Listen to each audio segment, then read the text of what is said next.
तो जाएंगे ही, ये ब्रिज भी अपने आप में एक आकर्षक टूरिस्ट डेस्टिनेशन बनेगा। কেনক সেতুর কাজ করতে গিয়ে নিশ্চয়ই কঠিন হয়েছে, তার কারণ হচ্ছে অত উঁচুতে কনস্ট্রাকশন করাটা ন্যাচারালি রিস্ক অনেক বেশি। সেবক ব্রিজ যেটা করোনেশন ব্রিজ, সেটারও কিন্তু বেসিক ফিলোসফিটা কিন্তু আর্চের ফিলোসফি। যেহেতু আর্চ, সে কিন্তু ভার্টিক্যাল ডাউনওয়ার্ড লোডটা কম হয়, ঠেলাটা বেশি হয়। অর্থাৎ এই যে জিনিসটা, এই যে ফোল্ডটা আর্চের, যদি সরে যায় তাহলে ব্রিজটা গেল। অনেক ব্রিজ আছে, নায়গার সামনে আছে, এরকম অনেক ব্রিজ, এই ধরনের ব্রিজ আছে যেটা আর্চের ব্রিজ।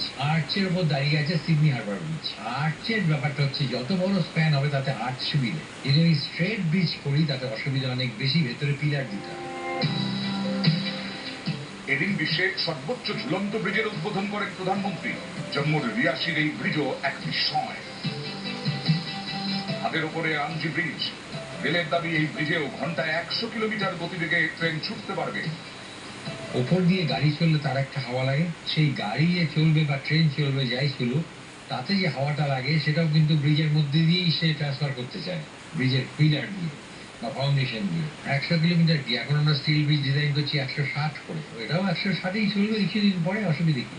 একটা ট্র্যাকের থেকে আরেকটা ট্র্যাক যখন চলে, তখন যদি কোনো রকম গড়বড় থাকে ব্রিজে, তাকে নিচে নেমে যায়। এই যে ট্র্যাক স্ট্রাকচার যে ইন্টারাকশন, এটা একটা অত্যন্ত ইম্পর্টেন্ট ব্যাপার, এবং এটাই মিরাকুলাস এই ধরনের ব্রিজের ক্ষেত্রে, যেগুলো লং স্প্যান ব্রিজ। 40 কেজি বিস্ফোরক দিয়ে বিস্ফোরণ ঘটালেও এই ব্রিজের ক্ষতি হবে না। মাত্র 11 মাসের মধ্যেই ব্রিজ তৈরি হয়েছে। हमारा अंजी ब्रिज भी इंजीनियरिंग का बेहतरीन नमूना। ये भारत का पहला केबल सपोर्टेड रेलवे ब्रिज है। যে কোনো এই ধরনের ব্রিজ শিক্ষণীয়।